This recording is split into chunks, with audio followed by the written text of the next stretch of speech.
Hi guys, welcome back to My Steps to Sobriety, my show on YouTube and as a podcast with me, your host, Stefan Neff. Today's another fantastic day for an interview. And this time we go antipodian. We have got a guest from the UK. Because guess what? Trauma and funny things happen around the world. It doesn't matter in which country you live. It doesn't matter if you have got two X or an X or a Y chromosome. It doesn't matter which color your skin is. Guess what? Shit happens. And sometimes shit happens so bad that we are all suddenly are forced to stop and think, oh my God, what now? And that can be the moment that either breaks you or it can make you. And often enough, it breaks you first and then makes you. So there we are going from victim to survivor to thriver. And my guest tonight is no different. Louise McMilan has had her fair share of challenges, and I'm so pleased that you're on my show. Thank you very much, Louise. Let's explore the messages that you have learned the hard way. Thank you so much for inviting me along. I look forward to talking to you. Oh, absolutely. Oh my goodness. Where to start with you? Because you have been no, exactly. You have been That's what everybody says. Where do we start with Louise? Well, really? Oh my God. But you're right. No, the reason is that a number of things have happened in your life. Maybe let's start with you as a teenager. I mean, it is, who did you want to be? What did you want to be when you grow up? What was your dream? As a teenager, I wanted to be a policewoman. Oh, excellent. But I had this idealistic thing of being out in the countryside, going around on my bike, knowing all the people that lived there. It was a real, we had a program years ago called, I think it was Juliet Bravo, and it was kind of really nice police kind of, 1970s, 80s kind of police show. And I think that was what sort of kind of inspired me, really. But I think that was all about people. And I was a Girl Guide, so I loved wearing my Girl Guide uniform, even though as a teenager I used to hide it. Hottest weather, you'd always put a coat on because you just wanted to hide it. At that age you do, don't you? But yeah, it was just that thing about helping people. But and I did end up going around to help people, but not in the police. That's right. You ended up being HR and going out into corporate world.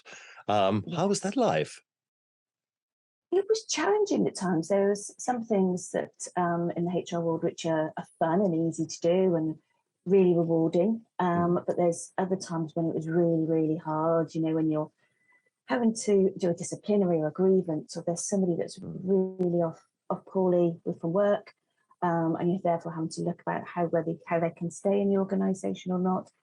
And then you've got people that are not performing for whatever reason. And that's quite challenging because you've got to try and get it over in the right way that encourages them to start thinking about it. But at the same time, you've got a manager that's going, this is not acceptable. And it's quite balancing between the manager and the employee and the law, if that makes sense. So, that kind of did impact my mental health, I would say, doing the sort of employee relations side of HR than the positive side, which is all the learning and development, the recruitment, that kind of thing. Which is cool. But I mean, of course, not just do you have to work with sometimes difficult people. I mean, you work with so many people. Was that a large company that you were working in? It varied, but quite often they were quite large organisations. And of course, it's remembering that everybody's different. And that's the challenge sometimes when you're trying to support a manager. What you've done with one person, it doesn't always mean you'll do exactly the same again, because the circumstances are different, and therefore you always have to seek to understand, and that's quite challenging. And also managers hide behind HR, so therefore it's quite challenging, the fact that you're blamed for everything, and you've never got a name, you're just known as HR. HR's in the room, and it's like, no, Louise is in the room, and we're not here. I've never hired anybody and I've never sacked anybody, but I've supported managers who have. And when you put it that way, they get to understand it. But that's all you're doing. You're just supporting the manager and supporting the employee to get the best for the company. And of course, that's a hard job, because if you think, guys out there, I mean, 1 in 10, so 10% of people have a personality disorder, which are not often such nice people. 1 in 100 is a psychopath, a sociopath. Guess what? You're meeting all of them. And often enough, it's the 10% of people who make 90% of the work. So it is, I can imagine that just dealing with people can be such a challenge, especially when when there's not an immediate benefit for people, as when they're interacting with you. You're sort of like, like the IRD or IRS, however you called it there. No one ever says, "Oh, brilliant, I'm going now to have a mental rectoscopy of my finances." Yeah, right. No one likes that. So that was the stress there for you. How did you deal with stress? Well, I would probably say I used to deal with stress quite badly. So I would used to comfort eat. I never used to sleep very well. I always used to sleep with a Post-it note and a pen by the side of the bed. So I was up and I was writing down in the middle of the night. Withdrawal. I would withdraw from just for social activities, just because I was so drained sometimes. And when you have got friends that aren't in that world, and a lot of my friends happen to be accountants, and they are great fun. It's not a stereotypical that they're boring. They're not, but quite a few things are black and white. And that's how they would see it. And when you're trying to go, no, it's a very grey world that HR professionals live in. It was quite challenging at times to sort of deal with that stress. So but comfort eating was my worst thing. Yeah, I would say. So it was the sugar that was your escape. Yes, basically. Yes. What about alcohol? No, I've never really been one for drinking. I almost say when I was younger, but I can leave alcohol. Really can just leave it. Yeah. And I've never been anybody that's hooked on it. Yeah.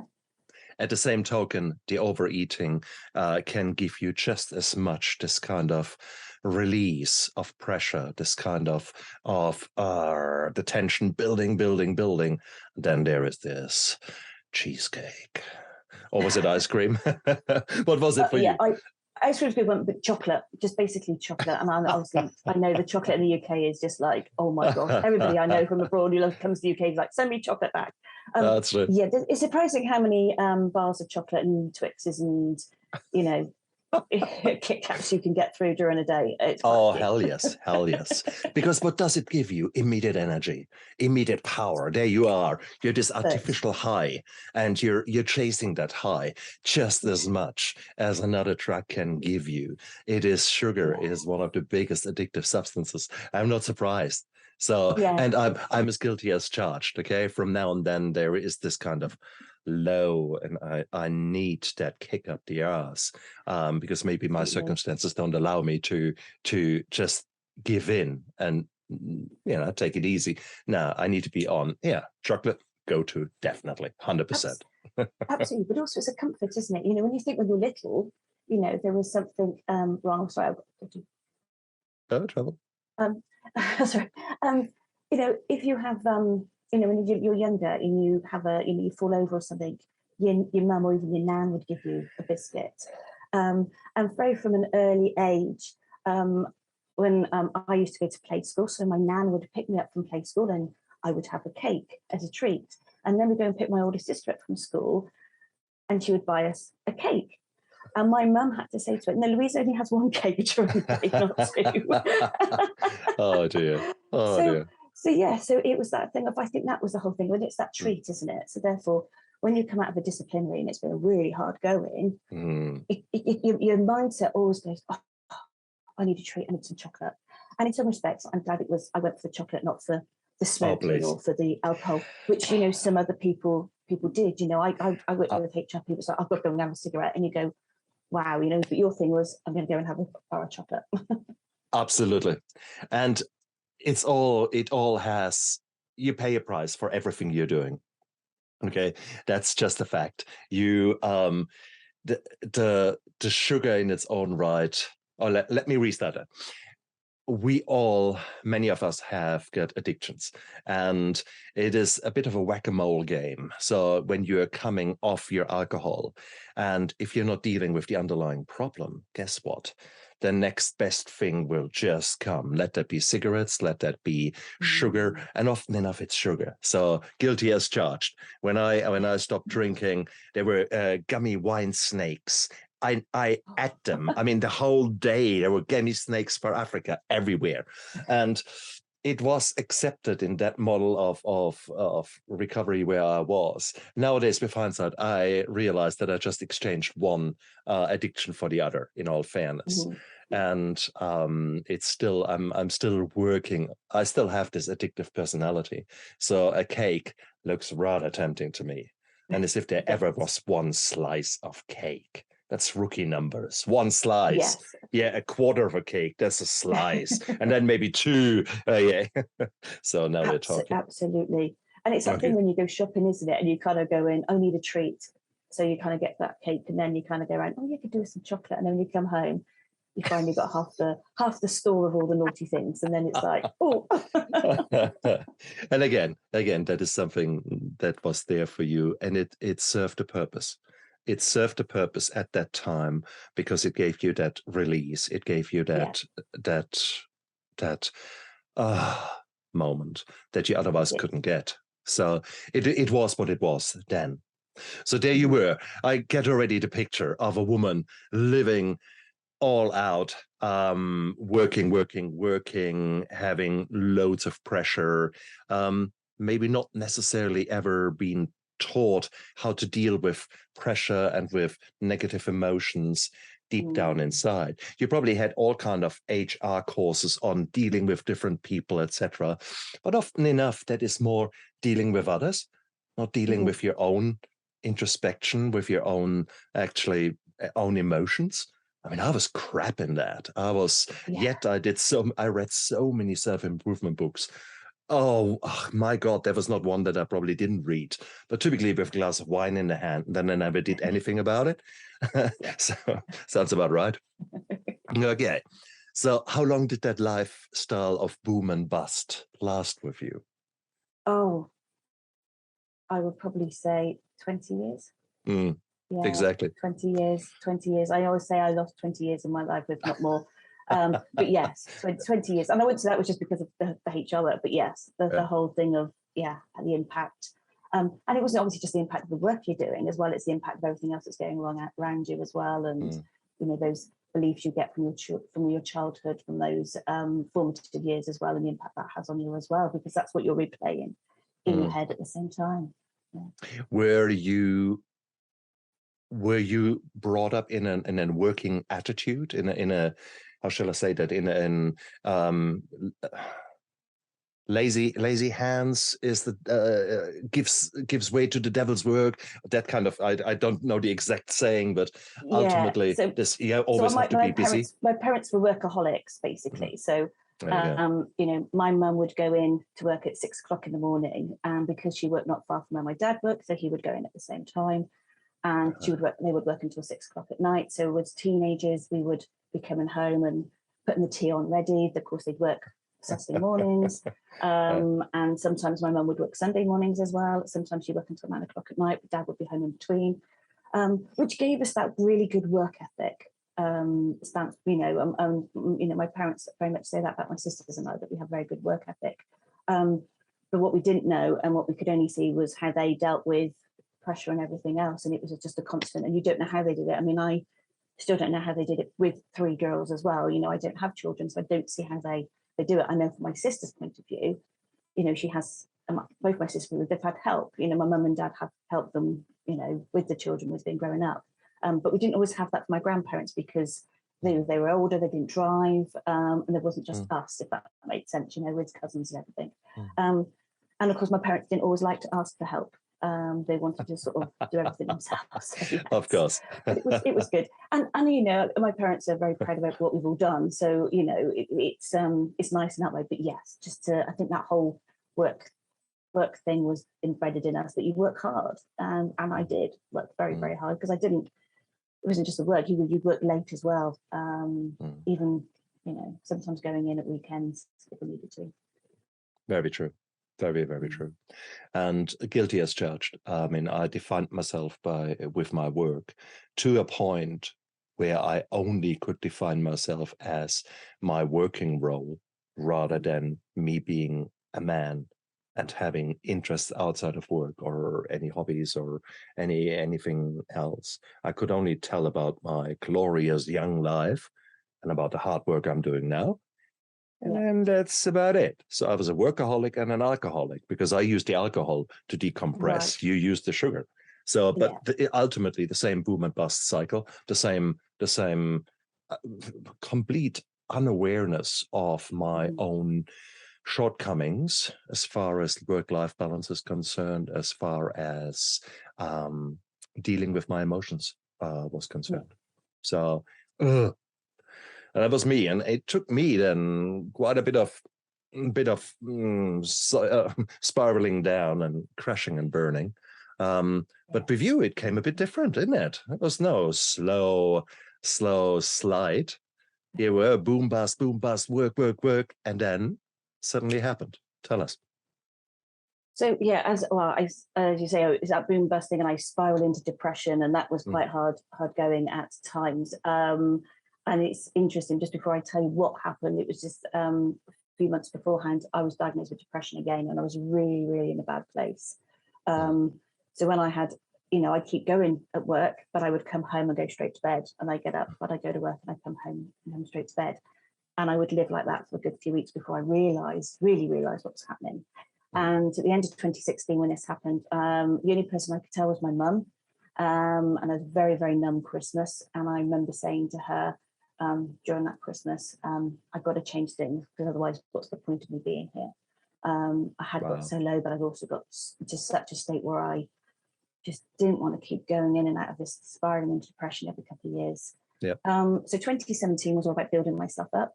And then I was given as I call my biggest curveball ever. I was diagnosed with breast cancer, totally out of the blue. I had a concern with one breast, and they did test to be on the safe side. So I'm always thankful for the NHS in the UK. They did tests to be on the safe side, and they found cancer in my right breast. And we weren't even expecting that. Even when we were going for the test, we just didn't even think that cancer would come up. It wasn't even something that kind of came to the forefront of our minds. So absolutely shocked when you were 37 then, weren't you? No, I was older than that. I was 44. 44. Okay. No, that's fine. Because ultimately, breast cancer is a very strange beast. And we, certainly as doctors, we have seen it occurring younger and younger in women due to a number of reasons. But here you were 44 still. You're in the middle of working. You're in the middle of trying to make sense of life. And then suddenly the C word is there. Did you have an inkling? You say it came out of the blue. No. Did you do a manual examination and found something, or was it a mammogram? Or? No, what I noticed was a discharge from my left breast. Left breast. I've only got one left breast. My left breast. And it was on my pajama tops. So it was like a dry wet mark. And I thought this was strange. And it happened a few times. So I went to see my GP. She examined me, said, I don't think there's anything untoward. However, I refer you to be on the safe side. I saw a consultant, and he examined me, said, I don't think there's anything untoward. It could be a blocked milk duct. And he said, so let me get a mammogram, and we might have to do an ultrasound. We'll do that and see what happens. So I had the mammogram, and that was fine. I didn't find that it hurt. Then they did the ultrasound. And when they did the ultrasound, they said there was something on my right breast that looked a bit strange, which I queried because I said it was my left I had a concern with. So bless them, they did the ultrasound all over again. They said, oh no, there's something here on the right, and I can't see anything on their screen. So they did a little biopsy, and literally still didn't think anything of it. My mum had a cyst years ago. I can't remember what they call it, but I know they abbreviate the long word to a mouse. So you might know in your medical knowledge. And so we just thought, perhaps it was that. Didn't think anything of it. I was called in a week later. They said they'd had a cancellation. So could I come on in? And so we came in, and obviously we saw a different consultant and explained everything what happened. She examined me, and obviously my breast was obviously tender, where they did the little biopsy with this little gadget. And then she said that they detected breast cancer in my breast, and they thought it was 25 millimeters and stage 2. Obviously, I was with my mum at the time, as you can imagine. We were just, total shock. It hadn't even come and thought about it. There's no breast cancer in my family whatsoever. My dad had bladder cancer, and his parents had kidney and stomach cancer, so different cancers. So there was no history of breast cancer in the family. So we were just absolutely stunned, to be honest with you, absolutely stunned. But the bizarre thing, and this is for me something that I now hold on precious to, is the fact that on my way back to the car, all I could think about was what I was going to call it, and I called it Stan. And it was a really bizarre thing. That's all I kept thinking of, is what am I going to call it? And we got it. Stan. And all my mum says was, all I could see was you were wittering, she said. On the way back, we walked back to the car, and I said, well, I just kept thinking about what I could call it. And then when we got back into the car, she said, my mum doesn't drive, so I had to drive home. And she said, are you all right? Do you want to grab, get a few breaths in? Do you want to, before you start driving? And I went, no, I just want to go home and see Dad. And that's what we did. And walking back into the house, we always go, we walk through the back of the house, and we go where the lounge is. So Dad could see us walking down the hallway, both of us in like floods of tears by this point. And I think his immediate thought was that I banged the car, or something, we'd had an accident in the car, but we managed to get back. So, he was absolutely, dumbfounded when we turned and said what we'd been told, and as was the family for the rest of the next few hours when we finally, got around to telling all of them. Wow.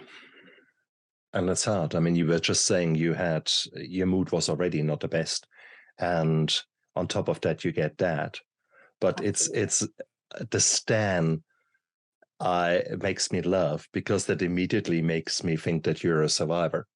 You are a woman, a fighter there, because otherwise you wouldn't have labeled it a name. You wanted to get to know that bastard, and that bastard somehow was called Stan. Okay, you bastard. Okay, I'll get you. Okay, I see already. Hey? I was going to say, my lovely friend Emma, when I said to her that I called it Stan, and she went, that is so, she's one of these friends who I'd only known a little while, but I could be absolutely 100% myself. And she's like, that is totally you, girly. She said that you would name it. And she said, and they are going to give he's going to give some scientists a lot of pleasure as they flick it around a Petri dish, finding out what kind of cancer it was. She said, so, you're going to give somebody a lot of satisfaction with Stan. And I was like, that was just so brilliant. It was just absolutely so brilliant. Brilliant. Okay. So that was already the inkling, rather than the usual journey of denial. No, can't be. I will never have that. Did those phases come? Did they come later? Or were you from the word go accepting that this is a new challenge in your life, and you took the bull by its horns? Yeah, I was very much of, this is not happening and I need to live. It was that kind of moment where this is not going to kill me. I'm going to live. I need to live. I want to live. Whereas 6 months, and literally we are talking, it was the 12th of June when this was told, and literally between Christmas and New Year, so 6 months beforehand, I was saying, what's the point of me being here? Because I was that low. And now this was like my biggest wake-up call to say, life's too short, you're only here once. Excellent. I don't know how the NHS placed it and how your work played it, but where did the money come from? I mean, suddenly you had to undergo treatments and deal with it. Did you have a private insurance that covered you, or was it all part? Yeah, so thankfully we have a fantastic NHS service where our taxes pay for the NHS. Yeah. So we don't have to be charged every time we go and ask for medical support. Nice. When you're working, you are taxed, and you've got national insurance. Yeah. And that pays for, I think the tax and the national insurance pays for the NHS. And so therefore you don't have to worry about that.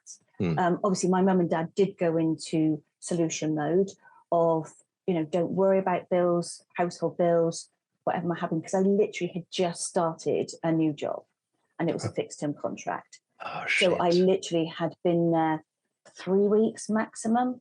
Okay. And the next day I was due to go up north, about a 4 or 5 hour journey away with a colleague to see a different part of the organisation. So I had phoned my manager and told her what happened. And she just said, oh, I'll tell Sophie you won't go tomorrow. And I'm like, I'm going.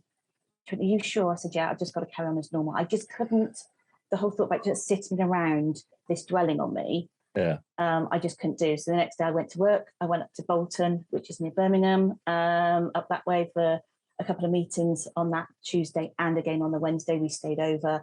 And Sophie I went up with was absolutely brilliant. She listened to me. We talked about Stan. We criticised Stan, but we talked about other things. We did do a Marks and Spencer stop on the services on the way up to go and get the chocolate, because we've got to have Marks and Spencers if we're now going to do anything. It's different. And we even chat now. I saw a couple of weeks ago, and we still laugh at the fact that we had to go and get a Marks and Spencer stop because and she's become a dear friend. And I know you know her a couple of weeks, but I'm so grateful. I'm forever grateful for her for that 48 hours. So, dear YouTube, this is not a commercial for Marks and Spencer, no. but Marks and Spencer is actually a veritable institution over there. And certainly, according to my wife and everyone I ever met, Marks and Spencer, chocolate, yeah. Okay, I know where you're coming from. Yeah, Capris are so good. No, yeah, you're right. But I mean, that's what you do. That is, but I don't expect anything else from you. Because here you are, you have been going for 20 years of trying to cope with anything that life throws you by either working too much or eating too much chocolate. Well, guess what you're doing? You continue to work and eat chocolate. Surprise! Absolutely. Because even in the depth of depression, I never took any time off. I kept going because taking time off and stopping was a failure. And in hindsight, that is what I should have done. And that's what I recommend anybody to do, is take some time off and repair. And I never did that. So I do believe, my breast cancer was there to try and teach me to say, you need to stop. And 2, you need to look after yourself. And 3, you need to live. And we don't know the true contribution of stress and of a unhealthy lifestyle, shall I say, onto the disease creation and progression. So why is there an increase in certain cancers? And we certainly know that, for example, breast cancer and 7 other cancers are linked to alcohol consumption. It is certainly also an issue of bad diet. So there's so much that we don't know. Okay, it's too simple to say, okay, you ate the chocolate, therefore you have cancer. Bullshit. We are talking very multifactorial things, and therefore it's so difficult to pinpoint any link between whatever we do and the diseases that are creeping up on us. But I think in general terms, it's fair to say that both your lifestyle and my lifestyle were certainly not very conducive to a good functioning body that can defend itself against intrinsic threats such as cancer or extrinsic threats such as viruses, etc. So I ran my body into the ground repeatedly. So I'm as guilty as charged here. So, but I think then you were still in this workaholic and chocoholic mode. So how long did that continue? And more importantly, which kind of treatments came along? Because they would have altered very much what your life was all about. Absolutely. So when I was diagnosed, they would tell me certain things they would do depending on what cancer it was. I mean, it was hormone estrogen was the cancer, but obviously they did a lumpectomy literally a week after I was told, and they thought that the cancer was 25 millimeters. Actually, when they opened it up, they realized it was bigger. It was 45 millimeters. They removed 2 lymph nodes, removed 3 lymph nodes, and 2 lymph nodes tested positive for cancer, who I affectionately called Cyril and Sydney, because I had to name everything then. So you rather like the older names? I mean, there's Cyril, Sydney. I was trying to go for names that no one had in the family and nobody was related to. because the first name I did come up with was Bert, but my great nephew was called Robert, and that was too close to home. So I had to go with names that I could have thought that there was nobody around. I like close. that. That's where I was going from. And then, so I named it and had lumpectomy, which also meant then I had to go down the chemo route. Now I'm going to share something about this because I always think about your intuition. And this is something that on this particular occasion, I now really believe in my gut feeling and that full intuition you had. So the day before I got my results, ironically, I was at the hairdresser's and I was talking to my hairdresser, and then all of a sudden I just went, I'm going to have chemo. And she was, oh, you don't know this, you don't know it's going to be fine, being a positive lover. And then the second day we went to the hospital and we're in the waiting room, and I said to my mum, right, we're going to get through the next step. It's going to be fine. It's going to be hard work, but we're going to get through it. And my mum was like, where's this coming from? You've been really positive. I said, Mum, I just know I'm going to have chemo. No, you don't. Don't worry. It's going to be fine. Yeah. And of course, we went in and saw the consultant, and she told us, obviously, that the tumour was bigger and the fact that they found, well, she didn't say they found solidity, but obviously she said they found the cancer on my lymph nodes, which meant I was going to have to go through chemo. So, of course, I'm there going, yeah, okay. And, of course, my mum's absolutely devastated. And the McMilan nurse, because we have a charity over here called Macmillan, spookily, not spelt the same way as my surname, and those nurses, they're always in those appointments for you. And she said, Louise, are you okay? Do you understand? I said, yeah, I knew. I just absolutely knew. So now I always really, really believe in that gut feeling, that intuition, because I'm like, yeah, that told me. And so I was prepared to be told that I was having chemo. And I started chemo probably about a few weeks later. So literally, it was sort of a month after my lumpectomy, literally a month after my lumpectomy. I had my chemo. I had to have a PICC line in my arm put in for the vein, which I affectionately called Penny. We do know some pennies, but it's the only thing I could think of with Penny the PICC line. And so yes, and I was still working. So we planned what was going to be happening. I did have about an hour and a quarter commute to work. So, and luckily enough, we finished early on a Friday. So Fridays was going to be the day that I was going to be having my chemo. So I had the weekend to recover. It was only half a day that I didn't have to worry about. I was going to have a laptop that I was going to take home. So on the days that I didn't feel good, I was going to be working from home. But bless them, they paid me full pay throughout the whole thing. Didn't have to worry about sick pay. That wasn't going to be happening. It was going to be full pay, and we had a plan. And so yeah, that was my mindset. That's how it's going to be. But first of all, I'm so pleased for you, because not every employer is like that. So to hear that support coming through. And who were these guys? Come on, let's spill the names. So who was that? It was a group called Red Hall Group, and unfortunately they are no longer around. But still, which is a shame. But guys, I'm brilliant. So, proud of you guys. It's Barbara, it's Sophie, it's Rachel, it's Ellen, and it's Jason. It was the team. They were really supporting. Brilliant. I'm so pleased for you, because that's the hard thing for so many other people, who suddenly have not just the fear of the cancer, but the fear of existence, because suddenly their pay gets slashed, or they lose their job. And with you just having started 3 weeks into a new job, I mean, wow, how beautiful is that?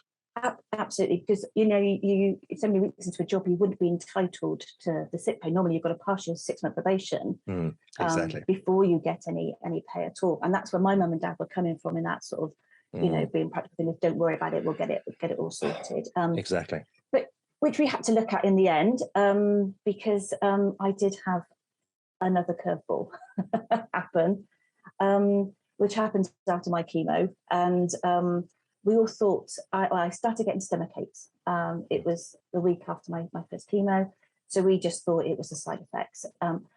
Nobody around us had chemo before. Obviously, we'd kind of known distant people, friends of friends, but nobody in my immediate friendship group had anybody in their family or in our family had chemo, even though we'd had cancer diagnosis. So when I was having these stomach aches, everyone was saying, well, yeah, you don't know, and you don't know your pain threshold. So of course, my pain was dismissed because obviously I've not had children. So what would I know about pain? Literally, that was what I was told. I haven't had children. Come on. What about but I was the in 50% absolute agony. And on the Monday, which we are talking about the 7th of August. So we are not talking that long ago, but obviously 5 years ago. I was driving to work and I had this gut feeling that I ought to turn around.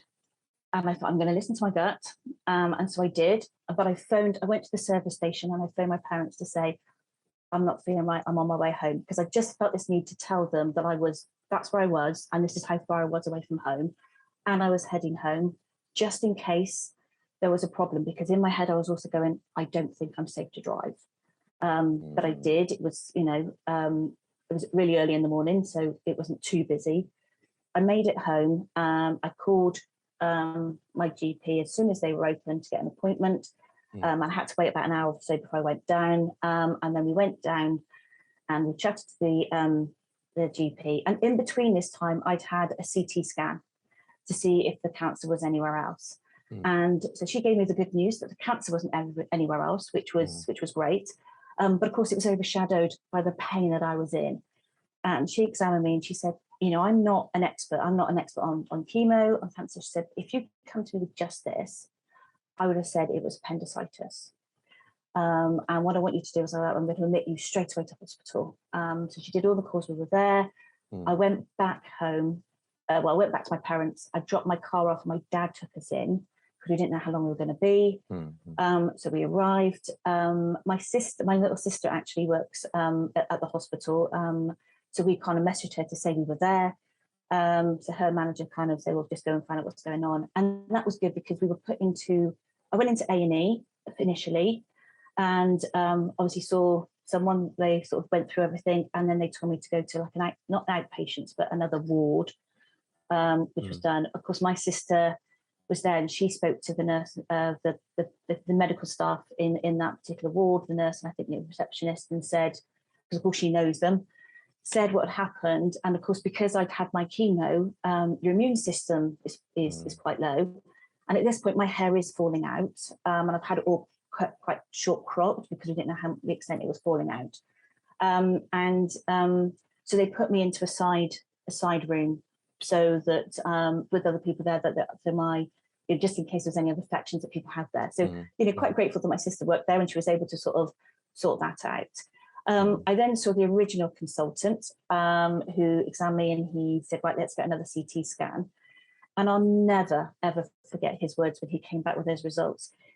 He said, you are a very, very poorly young lady. You are not at all well. You have appendicitis, but actually your appendix has burst. It's now in an abscess, which is stuck to your bowel and your colon. When we did the original CT scan, you could see something there. And he showed me on the thing. He said, but we weren't looking for that. We were looking for cancer. Sure. He said, and that's what we were looking for. He said, and so therefore, he said, when we see it now, of course, it's even worse. He said, you've got to stop drinking water. At this point, I can't get enough water down me because obviously I'm dehydrating. He says, I really need you to stop on the water because I'm going to try and do keyhole. If not, I'm going to have to do major emergency surgery and I'm going to get you in as soon as I possibly can the next day because it is borderline peritonitis. And we don't want that abscess to burst. So I had a very, very painful night in hospital because I was in absolute agony by this point.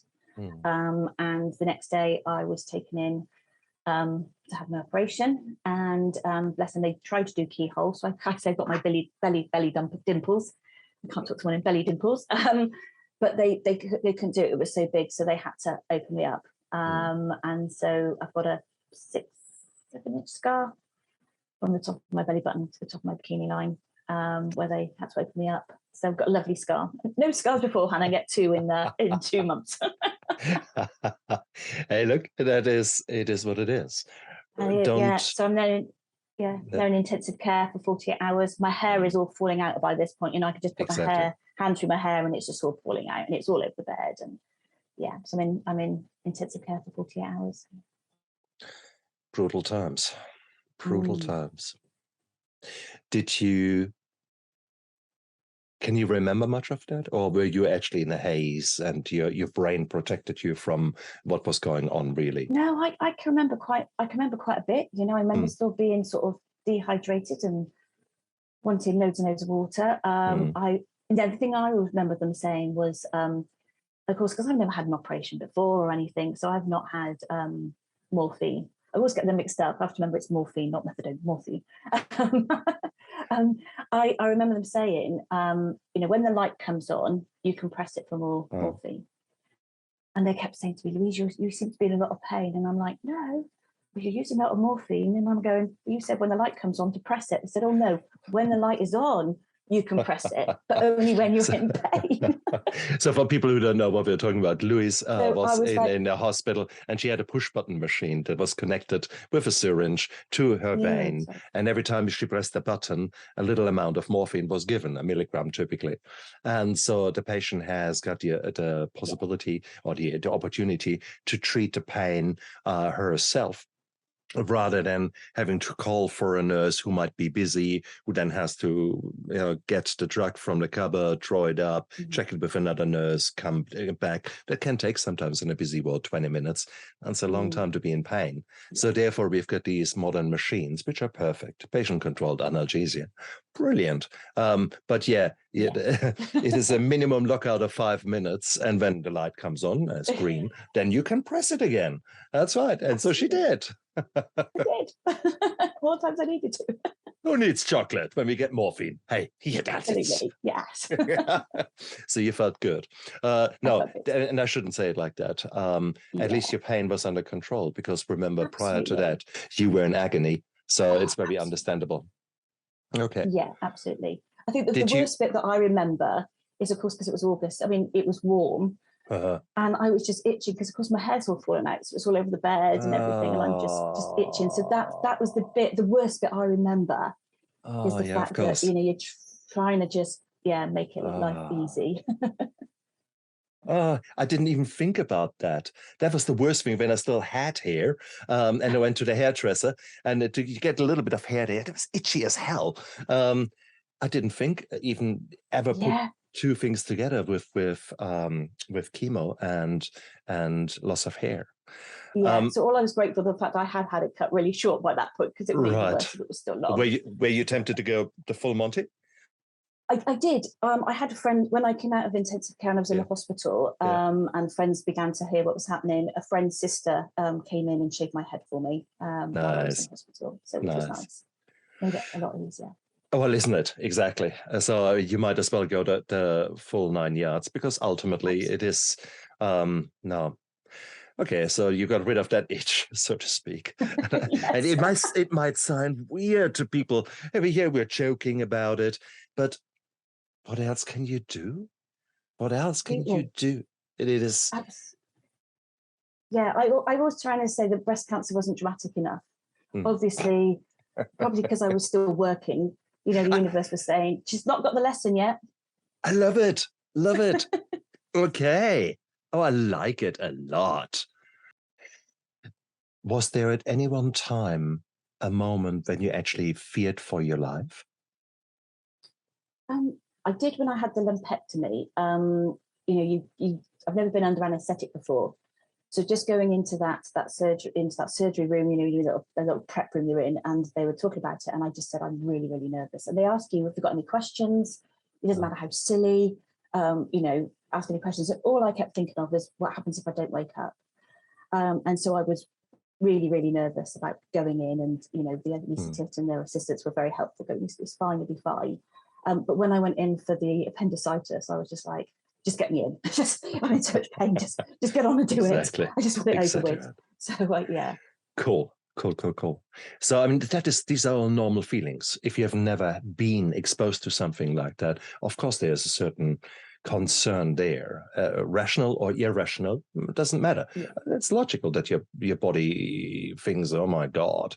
The reality, I might just well tell all of you guys, the reality for modern day anesthesia in 2022 is it's far more dangerous for you to drive your car It's far more dangerous for you to go mountain biking. Okay, so do those kind of hobbies that you normally enjoy. It's far more likely to either maim you seriously this year or kill you. Okay, compared with actually having a routine understanding. Let's be quite clear about that. But your mind, of course, comes up with all the kind of horror show. No, so that's normal. What I was actually hunting for was essentially the kind of deep-seated fear, the deep-seated terror of losing your life, which is often one of those things that then morphs into an ongoing trauma and the post-traumatic stress disorder. That for some people, such a curveball, as you described it, can very much have as a flow-on effect.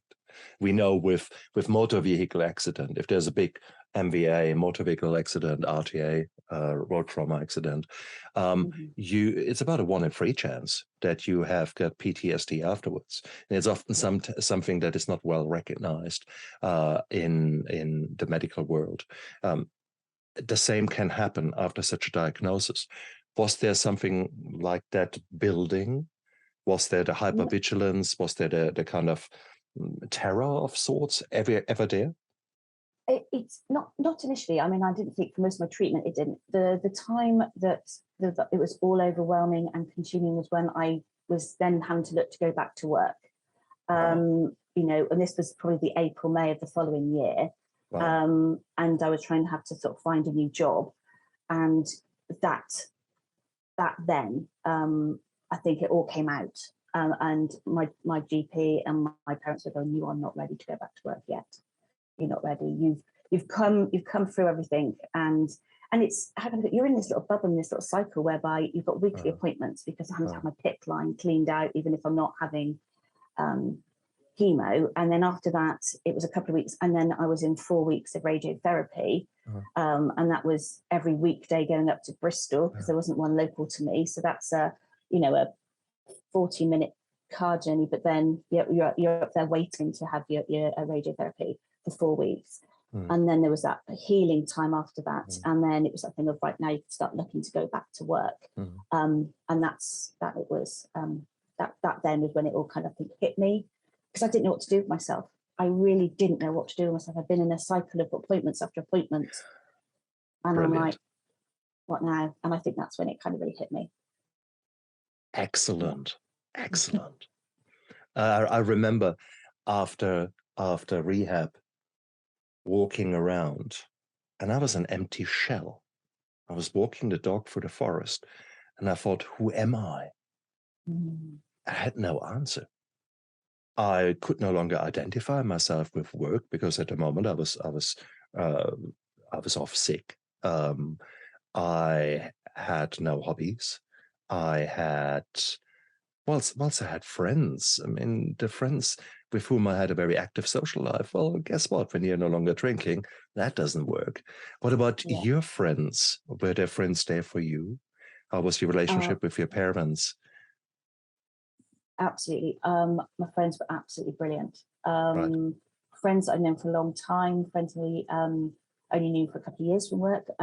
I did have a hobby. So when I had depression a few years beforehand, about 5 years beforehand, I took up a new hobby, hoping that would kind of help. And the ladies in that, it's a knitting group, it's a lovely knitting group. And the ladies in that knitting group were just absolutely fantastic. Actually, they all knitted me squares they made into a blanket. So I had this excellent. blanket of love that they gave me. Excellent. When I literally, it was just the weekend before I went into hospital with my appendicitis. But that was lovely, and I didn't know, and it was a surprise. And so that was beautiful. So and everybody was helpful. And it's because when I was in hospital, I was in for 2 weeks because I had an infection in my wound, which was quite a nightmare because they had to reopen me up and put a vacuum pack on me. So I had to walk around with this bag, which I called Stella because it was the only British designer I could think of, with Stella McCartney. And I went around with this bag on me, and that was for a couple of weeks, and then I still had it on me for like 4 weeks in total. But when I was in hospital, there was my mum and dad made sure they were in for. I had a visitor every visiting time. So if I had friends in, then they came in. If I didn't, then mum and dad would come in. So I had friends that were in. I had messages from people I hadn't worked with for probably about 10 years from like the HR community, which was just lovely. And I remember sitting there one day in hospital with my mum, and I was kind of just a little bit emotional, I think, just, everything coming out of me. And I said, I'm actually liked. People do like me. Because I'd never really thought about it before, because I had so many cards, so many well wishes, so many text messages and WhatsApp messages coming through. It was just unbelievable. And my mum said, of course you're liked. And it never really hit me beforehand that I was actually liked for being me. It was a real eye-opener. Beautiful. How did your transformation continue? Because you don't go through something like that for a whole year and then just go back into the old cycle of chocolate and work. Absolutely, yeah. No, that is, I'm sorry, that I want to see that person who still doesn't get the message by then. Right, so yeah, so what happened with work, was obviously because I was in hospital for 2 weeks. I had this vacuum pack on, which meant I wasn't going to be driving for a while. And whilst I was in the hospital, obviously I was liaising with work, and they said, we need to have a conversation. And I just said, look, if your conversation is, we're going to end the contract, I said, that's fine. Because I don't know when I'm going to be back, and you need someone to do this work. So that's fine. So bless them, the contract ended at the end of August. They paid me full pay. They even then paid me a month's lieu of notice at the end of August. I could not be absolutely more grateful to that company. It was just so kind of them. And so then I was off. My doctor then signed me off. He said, you're not going back to work. You've been through so much. You've got to, I just need to concentrate on this. I actually think, because my doctor knows me very well and he knows my history with depression and anxiety, I think he realised that it wasn't registering at that point. Because when I phoned him in the April to say, could you sign me off? I wasn't ready, and I was in tears. And he did say, I'm glad I've seen you like this, because I would have been worried that it hadn't hit you as hard, if that made sense. So eventually he said I could go back to work, but I had to go back to work part-time, because he said, I know you'll go from 0 to 1,000 miles an hour. He said, so I want you to go back part-time. If you can do 3 days, great. But if you're going to do 4 days, can you do Monday, Tuesday, have a Wednesday off, do Thursday, Friday? So you're breaking it up. He said, because if you worked for anywhere else, he said, and you were in employment, you would have gone back on a phased return. He said, and you don't have that luxury. So I went back to work, and I decided not to do generalist HR. I was going to concentrate on recruitment, because that was the side that I enjoyed. I got a job in Bath. So we're talking about an hour and a quarter drive again for me to get there. So it wasn't anything local. So the Wednesday off helped. And it was a fixed term contract. And that was good. And I must have been about 2-3 months in. And I was on the way home, and I'm going, I can't do this. I can't do this. I can't do this work. I can't do this anymore. I could feel myself, my whole shoulders tightening. I could just feel the tension rising. And then the next day, I came into actually what is this room, but at the time was a little bit of an office, but I used to do my hair in this room. So to debate with what hair I had left, or was growing back, I should say. And on my wall, which is just the side there, it must be about this big. And it says, if you always do what you've always done, you'll always get what you've always got. And on that particular morning, for whatever reason, this phrase was like this big. It was like I came into the room and it was just so big. And I said, yeah, if I always do what I've always done, I'm always going to get what I've always got. And I said, right, that's it. I need to change things. I don't know what, but I'm going to definitely change things now. So obviously I continued, and my contract was renewed, kept being renewed until the end of January. So we're now in 2019. And I thought, I've always wanted to be a life coach. I've always wanted to help other people. I've trained, I was qualified, but I'd done nothing with it because I didn't believe in myself, and I didn't believe I'd get out to people. And I'm going to follow this. So I had a plan, and that's what I ended up moving into doing. And after all, you've gone through the darkness, you've gone through a lot of hard times, challenging times. Yet at the same token, you were actually a woman of many abilities due to your training in HR, which is not only the people skills, but also the communication, the troubleshooting, the finding solutions for problems where other people only see insurmountable challenges. You were taught to work around things. So it's a logical kind of progression to actually say, well, okay, if I can deal with kinds of sort of shit in a company, well, I also can deal with shit in people's lives. And why don't I actually start with my own? Yes. So that's actually the interesting bit. So I found the same in my life when I actually finally then stopped and was in rehab. I threw myself with the same, I don't know, the same amount of energy at the recovery process as I did in many other things in the past. But this time it was actually so different because I was working on myself. It was more painful. Sure, that's true. But equally, it was so much more rewarding because I was actually building a foundation from which a new person could grow. I was changing, and luckily, I had the inkling that this was going to happen, and that gave me the power to persevere. What gave you the power to get through the kind of year between your original diagnosis and getting back to work? This must have been a roller coaster in its own right. I only hear you saying, I'm the fighter, I'm going out there, etc., and very few little hints that there were some dark nights of the soul there as well. Do you know, I don't think there was many. I think the challenge I ever had was people trying to tell me what I need to be doing, what I should be doing. That was the challenge a bit because I didn't want to upset anybody, and I had that realization that nobody's done this before in my family, in my close friends. So when you've ever done things beforehand, there's always been somebody that's done it before, especially being the second child. I was never the first one to go through a change of school or go to college or go for exams because my older sister had done it. She'd been married and she'd had children. So I was never going to be the first one to do anything. So it was always sometimes that challenge of my mum said to me, I think you ought to wear your wig, which, by the way, I called Winifred just to make you laugh.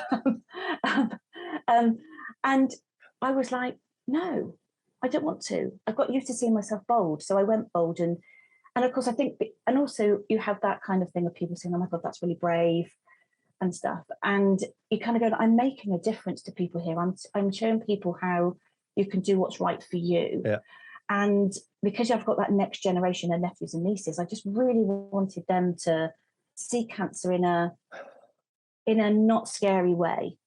Because I remember when my nan had cancer, she was like, why me? And she was very not negative about it, but she went in quite low. And I think that was a bit I didn't want to do. I didn't want to have that impression I had to give to somebody else.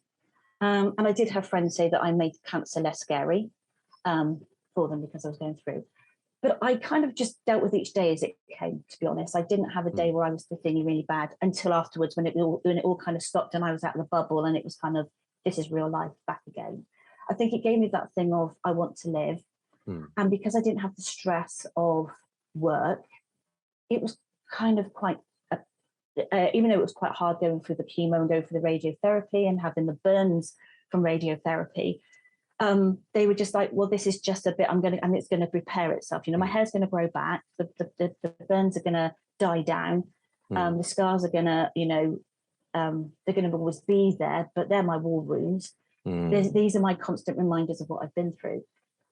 So it wasn't as, I didn't have a thing where about, I'm not going to survive this. I just had the attitude, I'm going to get through this and it's going to be fine. And that was the thing. I got up every single morning. I got up every morning, I got washed and I got dressed. Even if I felt rough, I got up, I got washed, I got dressed because there was only me. When I had chemo, for the next sort of 48 hours, I stayed with my parents in case there was a reaction to the chemo. So I wasn't on my own. But then I came back to my house. So if I wanted a glass of water, I had to go and get it myself. There was nobody else to go and do that. So I think in that kind of thing, it gave me that thing of, I just have to do it.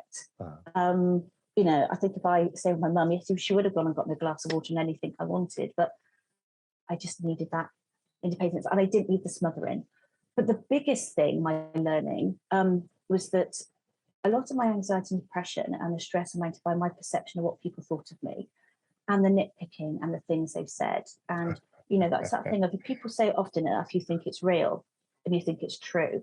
But during my time I went through cancer, the nitpicking, the snide comments, the little bitch remarks stopped. And I had this revelation of, if you can't say it to me because I'm too poorly for cancer, you've got no right to tell me at any other time, because obviously it's not right, because you're not saying it. And that was the biggest revelation for me, to think about my mindset. And therefore, because I had that lesson, I suppose, in my own head, in my own mindset, that's how I change things in my head.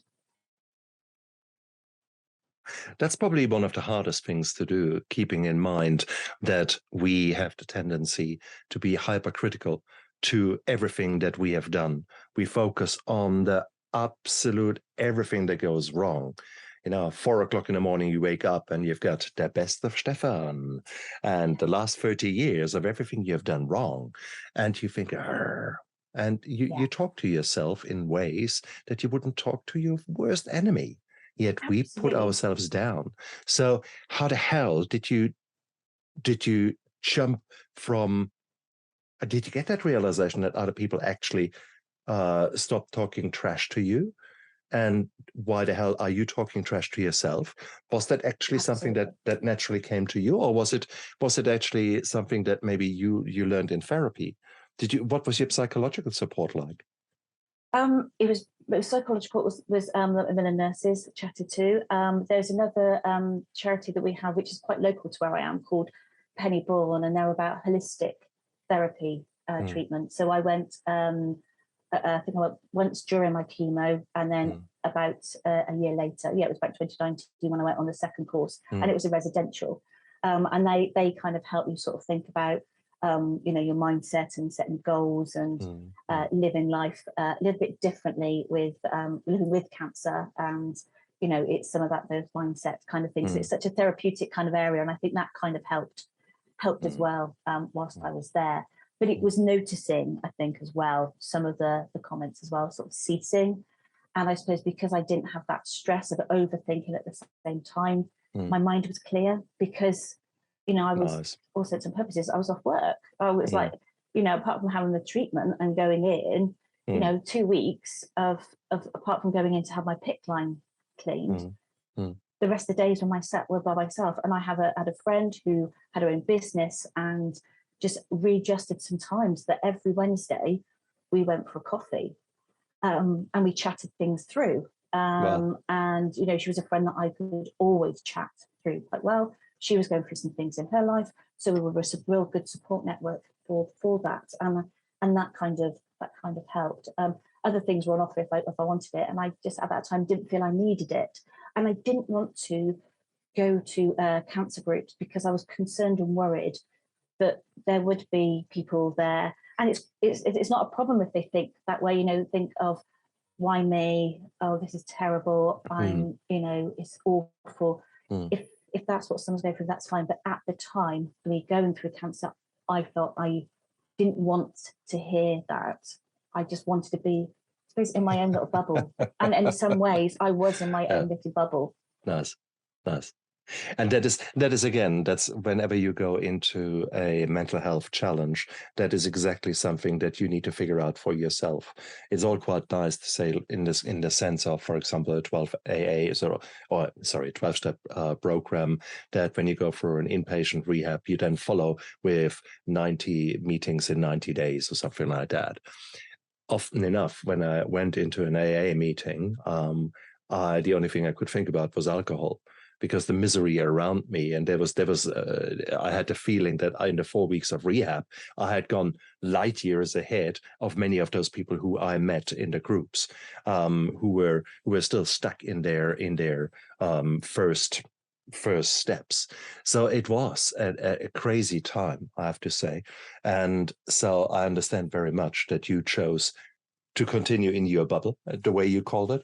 Yeah. It is just you found your way. And that is, I think that holds true for so many out there. There are myriads of ways there. Not everything will fit everyone. And your belief systems are sometimes a hindrance that might need to be addressed. There is so much that's going on. The only thing that I can assure you guys is that if you get thrown a curveball like that, everything changes. The only thing that changes in recovery is everything. So, my goodness, but you have moved on. So, who is the new you? Who has emerged out of all that chaos?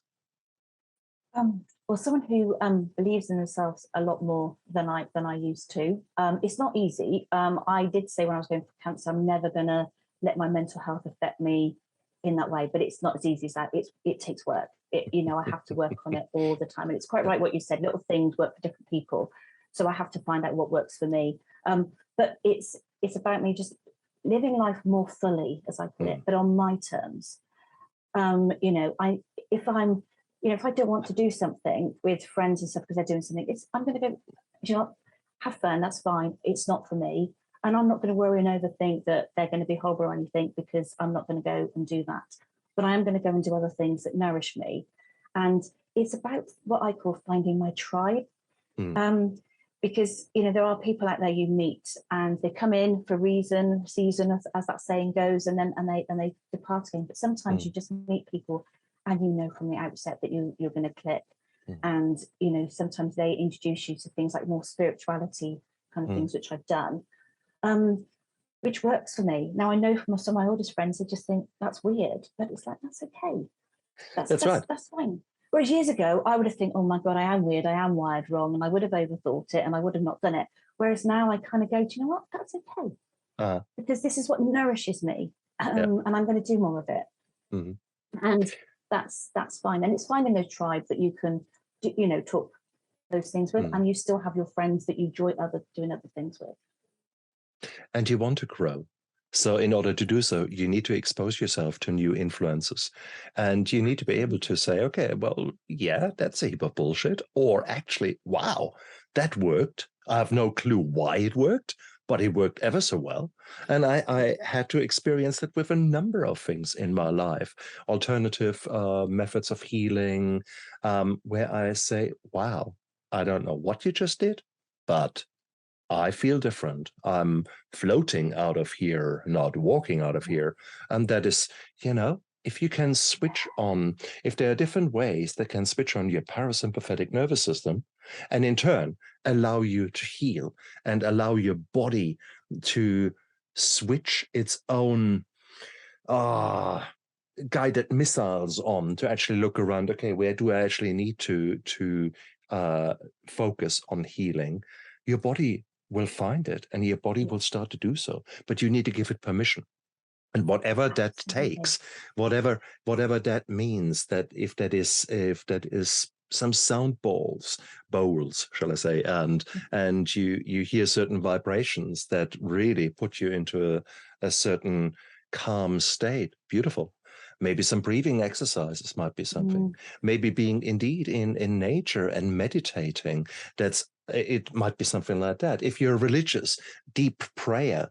If you are spiritually inclined and actually really want quiet, then go onto a meditation retreat where literally you don't talk for a whole week.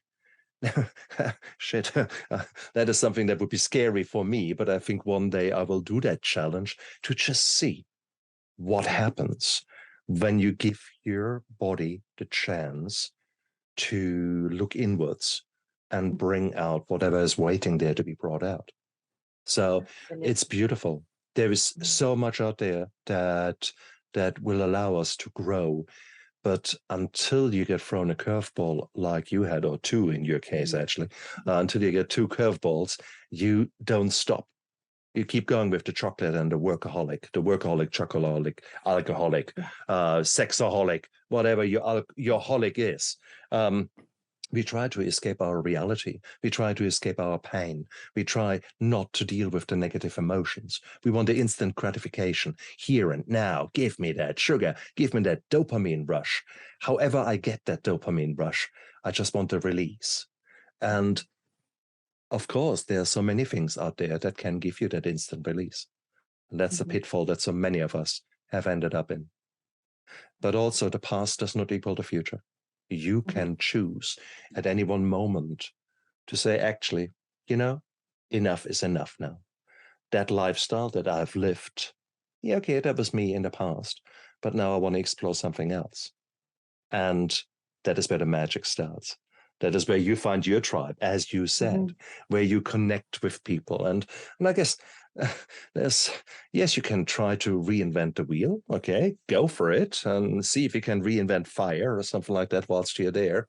Or you could choose, of course, someone who actually has gone through the shit before and is now a little bit further down the line. So that's where a life coach comes in, or someone like you. So Louise, if people are out there who think, wow, I really want to know more about this woman, and maybe even get in touch and maybe get some guidance and some ideas where to move forward to, how can they find you? Okay, so I have my own website, which is my name, so www.louisemcmillan.co.uk. You can connect with me on LinkedIn. Always happy to connect with people on LinkedIn, and also on Instagram. My page is Louise McMilan on Instagram. Cool. That way. And if you want to read a little bit about her or from her, I know you've written a book chapter. Go on, show us your book. Yes. So I've been very lucky to be in a book called The Bounce Back of Women's Health, which you can get on Amazon. It's 36 plus women, maybe not that many, 20 women have all written a chapter. I'm on page 73. I know it off by heart. Perfect. And it's a beautiful. You can read my chapter. Yeah. Beautiful. And if that is not enough for you, you might as well go out there, get yourself My Steps to Sobriety, where I share my story and the lessons I learned the hard way, and demystify mental health and addiction, and give you action plans where you guys can work with, let that be toxic relationships, or let that be any other challenges in your life. Life is too short. Don't reinvent the wheel. Find a tribe that actually you gel with, and then try to find those people who are further down the path than you are. You're just starting out. Or you might be in the middle of the path, but there are always people who are further down. See what they have done and learn from them and get infused by them, because that's who maybe you want to become. That's certainly what I look for. I want to be the dumbest person in my team, because then I can learn from all the people around me. And it doesn't matter how much I'm a leader, how much I'm putting myself out there. It's still, every single time I speak to a beautiful guest like Louise, I learn and I reflect and I become a better human. And that's cool. So guys, find your tribe and check Louise out down there. If you look into the description of the YouTube video and of the podcast, you find all her details in there. So don't be shy, say hello, and make the most out of your life. Whatever curveballs it is throwing your way, that is just a reminder of the universe that you need to get your shit together, and that you have got a legacy to leave. That you have got the privilege of choice. So go out there. Come on, I dare you. Go out there, look after yourself, look after number one, and then live with passion and maybe become the light in the darkness of others. Would that be cool? I believe so. Louise, thank you so much for being a guest on my show. And you guys out there, look after yourself. Oh, an absolute pleasure. Bye.